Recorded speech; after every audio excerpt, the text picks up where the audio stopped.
জাতীয় নাগরিক পার্টি এনসিপির কেন্দ্রীয় কার্যালয়ের সামনে আবারও ককটেল বিস্ফোরণের ঘটনা ঘটেছে। বুধবার রাত 11:30টার দিকে ঢাকা মহানগরীর জুলাই প্রদর্শনী গাড়িতে এই ককটেল বিস্ফোরণের ঘটনা ঘটে। চট্টগ্রামের পটিয়ায় বৈষম্য বিরোধী ছাত্র আন্দোলন ও জাতীয় নাগরিক পার্টির নেতাকর্মীদের উপর থানার ওসির নেতৃত্বে হামলার ঘটনা ঘটেছে বলে অভিযোগ পাওয়া গেছে। এটি সংবাদ মাধ্যমের খবর। মাঠ পর্যায়ের পুলিশ এসব হামলার ঘটনায় আর কোনো ছাড় দিতে চায় না। অন্তর্বর্তী সরকার দুধ কলা দিয়ে এতদিন যে প্রেসার গ্রুপের নামে মব সন্ত্রাসী পুষেছিল, তারা এখন সরকারকেই ছোবল মারতে তৈরি হয়ে গেছে। তাহলে কি প্রেসিডেন্ট শাহাবুদ্দিন চুপ্পুকে গ্রেপ্তার করবে মব, নাকি তাকেও পিটিয়ে হত্যা করা হবে যেমনটি বাকি আওয়ামী লীগারদের ক্ষেত্রে হয়েছে? তারা মনে করছে যে এই বুঝি আওয়ামী লীগ এলো আর তাদের ক্ষমতা কেড়ে নিল। আসসালামু আলাইকুম এভরিওয়ান, কি অবস্থা সবার? আশা করছি সবাই ভালো এবং সুস্থ আছেন। প্রতিদিনের মতো আবারও আরেকটি নতুন ভিডিওতে আপনাদের সবাইকে স্বাগতম। আপনারা ইতিমধ্যে কিছু অংশবিশেষ এবং টাইটেল এবং থাম্বনেল থেকে বুঝতে পেরে গিয়েছেন ভিডিওটি কতটা গুরুত্বপূর্ণ হতে যাচ্ছে এবং রাজনৈতিক যে চলমান পরিস্থিতি তারাও ধারাবাহিকতা আজকে আমাদের এই ভিডিওটি। আপনারা ইতিমধ্যে ভিডিওটি কিছু অংশবিশেষ এবং টাইটেল থাম্বনেল থেকে বুঝতে পেরে গিয়েছেন ভিডিওটা কতটা গুরুত্বপূর্ণ, এবং পরবর্তী সম্পূর্ণ ভিডিওটা দেখলে আপনারা বুঝতে পারবেন কতটা গুরুত্বপূর্ণ এবং তথ্যবহুল। সম্পূর্ণ ভিডিওটি শুরু করার পূর্বে আমি আপনাদেরকে জানিয়ে রাখতে চাই যে যারা আমাদের এই চ্যানেলটিতে নতুন অবশ্যই সাবস্ক্রাইব করে পাশে থাকবেন, এবং যারা ইতিমধ্যে সাবস্ক্রাইব করে ফেলেছেন আপনাদেরকে অসংখ্য ধন্যবাদ। তবে চলুন আমরা মূল ভিডিওটি শুরু করি। চট্টগ্রামের পটিয়ায় বৈষম্য বিরোধী ছাত্র আন্দোলন ও জাতীয় নাগরিক পার্টির নেতাকর্মীদের উপর থানার ওসির নেতৃত্বে হামলার ঘটনা ঘটেছে বলে অভিযোগ পাওয়া গেছে। এটি সংবাদ মাধ্যমের খবর। থানার ওসি বৈষম্য বিরোধী ছাত্র আন্দোলন এবং নাগরিক পার্টির উপরে হামলা করেছে। এরা বাংলাদেশের সংবাদ মাধ্যম কিংবা তারা যারা আন্দোলনকারীরা পটিয়া থানা ঘিরে রেখেছে। আমি যে মুহূর্তে এই ভিডিওটা করছি সেই মুহূর্ত পর্যন্ত জানি যে পটিয়া থানা এবং চট্টগ্রাম কক্সবাজার রোড বন্ধ। হামলার কথা বলা হচ্ছে পটিয়া থানার ওসি তাদের উপরে বৈষম্য বিরোধী আন্দোলন এনসিপির উপরে হামলা করেছে। এই হামলায় কমপক্ষে 20 জন বলে আহত হয়েছেন। অভিযোগ করা হচ্ছে পুলিশের বিরুদ্ধে। ঘটনা সূত্রপাত মূলত রাঙামাটি জেলা ছাত্রলীগের সহ সভাপতি দীপঙ্কর দেকে ধরে পটিয়া থানায় সুপোর্ট করতে গেলে গ্রেপ্তারে অস্বীকৃতি জানায় পুলিশ। এ সময় ওই থানার ওসি জাহেদ মোহাম্মদ নাজমুন্নুর পলাশের আক্রোশের শিকার হতে হয়েছে বলে দাবি শিক্ষার্থীদের। তবে পুলিশ বলছে থানার ভেতরে ওই ছাত্রলীগ নেতাকে মারধর করার চেষ্টা করলে উত্তেজনা সৃষ্টি হয় এবং ধস্তাধস্তির সময় 3-4 জন পুলিশ সদস্য আহত হন। ঘটনা একজন ছাত্রলীগ নেতাকে এই বৈষম্য নামের একটি গোষ্ঠী, এনসিপি নামের একটি গোষ্ঠী ছাত্রলীগ নেতাকে টার্গেট করে তারা ধরে থানায় নিয়ে গেছে। কি করতে হবে? এই ছাত্রলীগ নেতাকে অ্যারেস্ট করতে হবে। থানা দেখে, পুলিশ দেখে এই ছাত্রলীগ নেতার নামে কোনো মামলা নেই। কেন অ্যারেস্ট করবে? মামলা না থাকলে কেন একজনকে অ্যারেস্ট করবে? আর অ্যারেস্ট করানোর কে? এই যে বৈষম্য বিরোধী ছাত্র আন্দোলন কিংবা এনসিপিকে কে লাইসেন্স দিয়েছে? সারা দেশে এই বৈষম্য বিরোধী ছাত্র আন্দোলন, এনসিপি এবং এর সাথে যোগ দিচ্ছে বিএনপি, ছাত্রদল, জামাত। তারা একযোগে পুলিশকে বাধ্য করছে, পুলিশকে চাপ প্রয়োগ করছে যে অ্যারেস্ট করতে হবে। আওয়ামী লীগ, ছাত্রলীগ, যুবলীগ যেই হোক তাকে অ্যারেস্ট করতে হবে। কেন? বৈষম্যকে কি এই অ্যারেস্ট করার লাইসেন্স দেওয়া হয়েছে? এনসিপিকে লাইসেন্স দেওয়া হয়েছে? ছাত্রদল, যুবদল, বিএনপিকে লাইসেন্স দেওয়া হয়েছে? জামাত শিবিরকে লাইসেন্স দেওয়া হয়েছে? আইন তার নিজস্ব গতিতে চলেছে দীর্ঘদিন যাবৎ। আইন যদি মনে করে, পুলিশ যদি মনে করে, থানা যদি মনে করে একজনকে গ্রেপ্তার করতে হবে, দেশের আইন শৃঙ্খলা পরিস্থিতি বিঘ্ন ঘটাতে পারে, গ্রেপ্তার করবে। কিন্তু এক প্রকার জোরপূর্বক গ্রেপ্তার করতে বাধ্য করা হচ্ছে। এই গ্রেপ্তার করানো নিয়ে সারা বাংলাদেশে এখনো পর্যন্ত তাণ্ডব চলছে। পটিয়া থানায় এখনো তাণ্ডব চলছে। ঠিক 1 সপ্তাহ আগে খুলনাতে এমন একটি ঘটনা ঘটেছে যে সেখানে পুলিশের এক এসআইকে অ্যারেস্ট করানো এবং পরবর্তীতে ছেড়ে দেওয়া নিয়ে তুলকালাম কাণ্ড। কেএমপি, খুলনা মেট্রোপলিটন পুলিশের কার্যালয়ে পুরো ছাত্র জনতা নামধারী এই গোষ্ঠীটি তালা লাগিয়ে দিয়েছিল। এই ঘটনাগুলো বিরামহীন সারা বাংলাদেশে ঘটছে, অন্যায়ভাবে ঘটছে। আজকে পুলিশকে ঘুরে দাঁড়াতে হবে, কারণ পুলিশ ভাইরা আপনারা আপনাদের ভাইয়ের, বোনের রক্তের উপর দাঁড়িয়ে কিভাবে কাজ করবেন? আপনারা কাজ করছেন না, কাজ করতে পারছেন না। আপনাদের মনোবল 1 বছরে ফিরে আসেনি, আমরা দেখতে পাচ্ছি। ঢাকার রাজধানী, ঢাকার রাস্তায় বের হলেও দেখা যায় যে রাস্তায় পুলিশ নেই। আপনারা কাজ করবেন কিভাবে? কিন্তু আপনাদের ঘুরে দাঁড়াতে হবে। এই যে আপনাদের হাজার হাজার ভাই বোনকে হত্যা করা হয়েছে, আপনাদের থানায় আক্রমণ করা হয়েছে বিগত 1 বছর সময়কালের মধ্যে, আপনাদের যানবাহন ভাঙচুর করা হয়েছে, আপনাদের অবকাঠামো ভাঙচুর করা হয়েছে, আপনাদের উপর সোজা কথা সীমাহীন নির্যাতন হয়েছে, অত্যাচার হয়েছে। এবং এখনো সুযোগ পেলেই এই বৈষম্য নামধারী বৈষম্য ব্যবসায়ীরা, আজকে বলতে হয় যে বৈষম্য ব্যবসায়ীরা, আগে আমরা এক ব্যবসা দেখেছিলাম, আওয়ামী লীগ, যুবলীগ, ছাত্রলীগের এক ব্যবসা দেখেছিলাম। সেই ব্যবসাটা এখনকার ব্যবসার থেকে অনেক কম ছিল, অনেকটা কম ছিল মনে হচ্ছে এখনকার সাথে কম্পেয়ার করে। এখন যে ব্যবসাটা শুরু হয়েছে এই ব্যবসাটা তীব্র।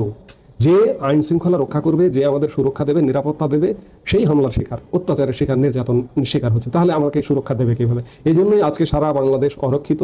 যে কোনো জায়গায় যে কোনো রকম অপরাধ অপকর্ম ঘটে যেতে পারে। আজকে বৈষম্য ব্যবসায়ীদের কথায় পুলিশ তাদের পক্ষে কোনো কোনো জায়গায় পক্ষ নিচ্ছেন, কাজ করছেন। এখান থেকে বেরিয়ে আসুন, বেরিয়ে এসে নিজেদের পক্ষে কাজ করুন। আপনার অন্য কারো পক্ষে যাওয়ার দরকার নেই। আপনার পুলিশের উপর যে নির্যাতন হচ্ছে, অত্যাচার হচ্ছে, আপনার পুলিশ ভাইকে যে হত্যা করা হয়েছে, এগুলো ইনডেমনিটি দিয়ে বন্ধ করে রাখা হয়েছে। আপনাদের আজকে বিচার চাইতে হবে। আপনাদের দেয়ালে পিঠ ঠেকে যাবার সময় এসেছে। যেসব জায়গায়, যেসব থানায়, যেমন পটিয়া থানার ওসি বা পুলিশ একজন নিরপরাধ নিরীহ মানুষ শুধুমাত্র ছাত্রলীগ করবার কারণে তাকে অ্যারেস্ট করতে অস্বীকৃতি জানিয়েছে। নিঃসন্দেহে সাধুবাদ জানাই। এইভাবেই আপনাদের ঘুরে দাঁড়াতে হবে। এই যে অন্যায়, মবের কাছে আপোষ করা যাবে না, এবং একই সাথে আপনাদের নিজেদের উপরে যে অন্যায় নির্যাতন হয়েছে গত 1 বছরে, সেই অত্যাচারের বিচার চাইতে হবে। শোনা যাচ্ছে রাষ্ট্রপতিকে সরানোর জন্য জুলাই সন্ত্রাসীরা আবারও বঙ্গভবনের উদ্দেশ্যে যাত্রা শুরু করতে যাচ্ছে। ইতিমধ্যেই খবর উঠে গেছে যে বেগম জিয়াই হচ্ছেন দেশের পরবর্তী রাষ্ট্রপতি বা প্রেসিডেন্ট। তাহলে কি প্রেসিডেন্ট শাহাবুদ্দিন চুপ্পুকে গ্রেপ্তার করবে মব, নাকি তাকেও পিটিয়ে হত্যা করা হবে যেমনটি বাকি আওয়ামী লীগারদের ক্ষেত্রে হয়েছে? এছাড়া তো তাকে সরানোর কোনো উপায় আমি দেখছি না।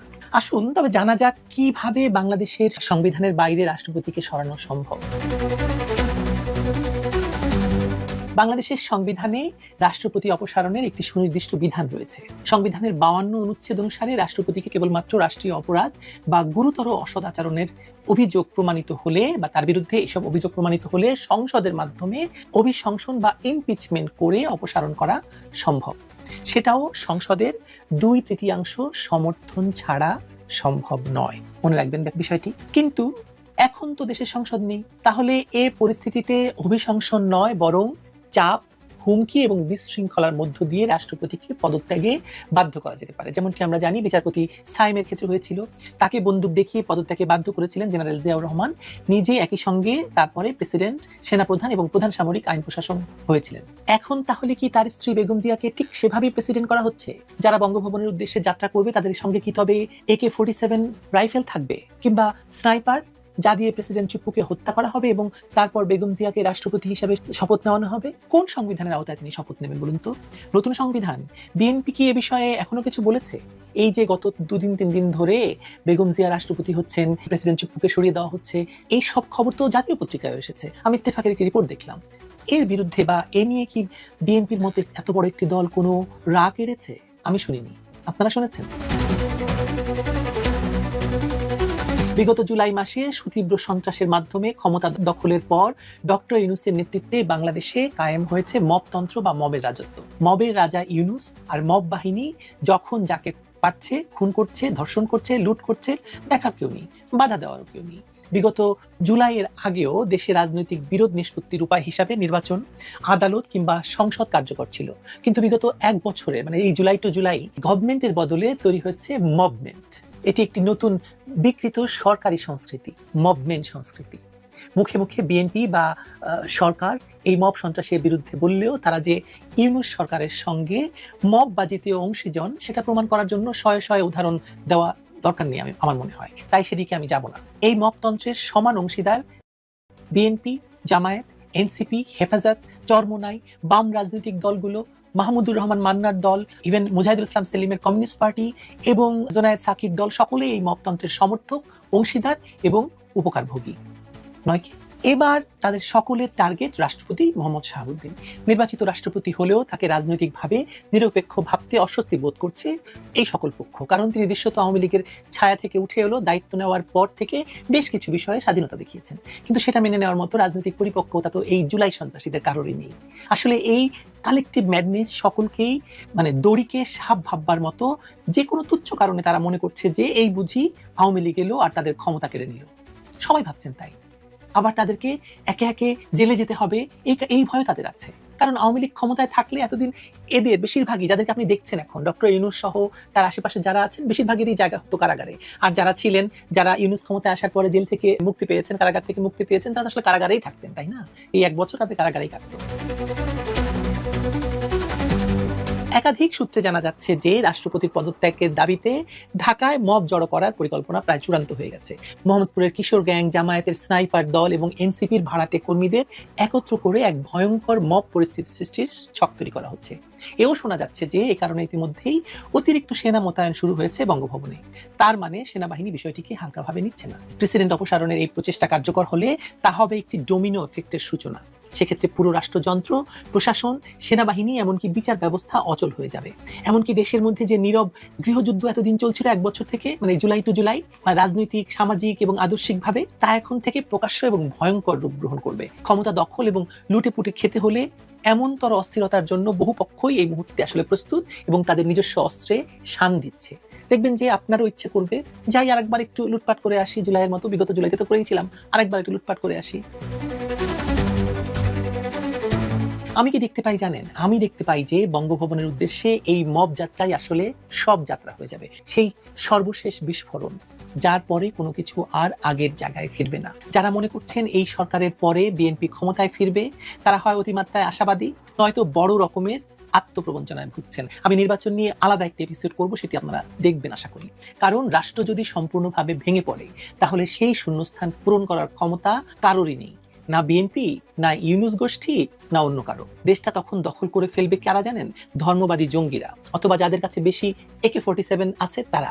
আর এই যে বেগম জিয়াকে রাষ্ট্রপতি বানানোর যে ফাঁদ পাতা হয়েছে, তাতে বিএনপি পা দিলে বেগম জিয়া গতকালও যে অবস্থানে ছিলেন, আপসীর নেত্রী হিসেবে পরিচিত ছিলেন, তার সবটাই এই পাতা ফাঁদে পড়ে বেগম জিয়া এবং বিএনপি তাদের ক্ষমতার আম এবং ছালা সবই হারাবে। যারা শেখ হাসিনাকে সরিয়েছে তারা বেগম জিয়াকে সরাতে পারবে না মনে করছেন? শেখ হাসিনাকে সরাতে তো লেগেছে 16 বছর, কিন্তু বেগম জিয়াকে সরাতে লাগবে মাত্র 16 ঘন্টা। 16 ঘন্টা, এর বেশি নয়। এই জুলাই সন্ত্রাসীরা কারো বন্ধু নয়, তারা কেবল ধ্বংস করতে জানে। দেশটাকে ধ্বংস করছে, বিএনপি নামক দলটাকেও ধ্বংস করে দেবে এই বেগম জিয়াকে প্রেসিডেন্ট বানানোর